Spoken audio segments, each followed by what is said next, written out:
Good morning! Hello mga mamshi! Aba, teka, parang may bago ngayon na. Kita niyo ba yun? Yung asawa ko yung nagtitikop ng hinigaan namin ngayon. Ang sarap lang din talaga mga mamshi kapag ganito yung anak mo. Yung tipo naglalambing sa umaga, payakap-yakap, pahalik-halik, ganyan. Kaya alam nyo, may mga time na tinatamad akong bumangon sa umaga dahil nga parang ang sarap pa maglambing kasama na tong mga batang to. Lalo na nga kapag umuulan.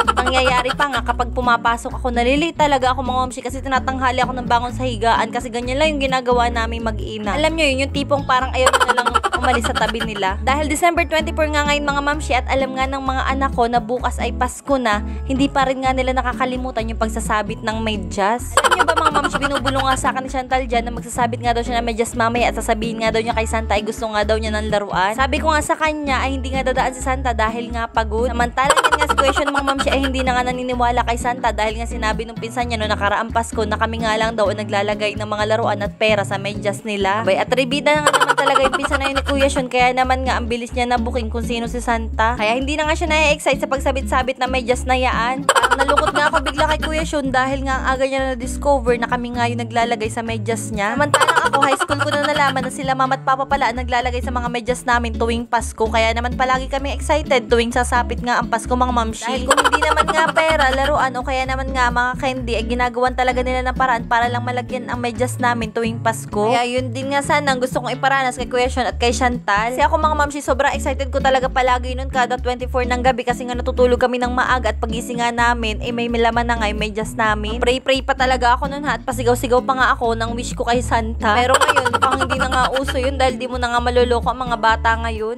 Anyways, maaga nga rin pala ako naglinis dito sa bahay dahil nga dito kami magse-celebrate lahat ng Pasko. Mababa kasi sila mama dito mamaya dahil sama-sama nga kami lahat sisimba doon sa malaking simbahan. Yung oras nga ng simba na pagsalubong sa Kapaskuhan. Bali, every year talaga namin yung ginagawa mga mamshi na dito sa mismong bayan sumisimba tuwing Pasko. Buti na nga lang din talaga at kahit papano ngayon ay meron na kaming bahay na matutuluyan dito sa bayan. Hindi nga kagaya noon at pagkagaling namin sa simbahan ay umaahon pa nga kami papunta sa bukid. Na yung tipong yung iba nga ay nagdonate buena na kami naman ay nasa daan pa't bumabiyahe pa uwi. Wala pa talaga kaming bala kung ano nga ang ihahanda o ang iluluto namin mamaya. Sabi naman nga ni mama ay basta may kanin at ulam lamang pagkatapos ng simba ay ayos na nga daw yun. Talagang inubos ko na nga rin ang labahin ko para naman nga wala akong masyadong labahan sa Pasko. Ilabhan ko na nga pala to kagabi kaya naman ngayon sinasampay ko na. Ang mahirap nga lang ay walang kasiguraduhan kung matutuyo ito dahil nga paulan-ulan ngayon. Dito ko pa rin nga isinampay sa may labas yung ibang mga damit dahil wala na nga space dun sa may harapan namin. Pagkatapos ko nga magsampay, kumain na nga din kami ng umagahan tanghalian. Oo mga mamshi, palaging umagahan tanghalian dahil nga tanghali na kami nakakain ng umagahan. Kaya 2 and 1 na, sabay na palagi.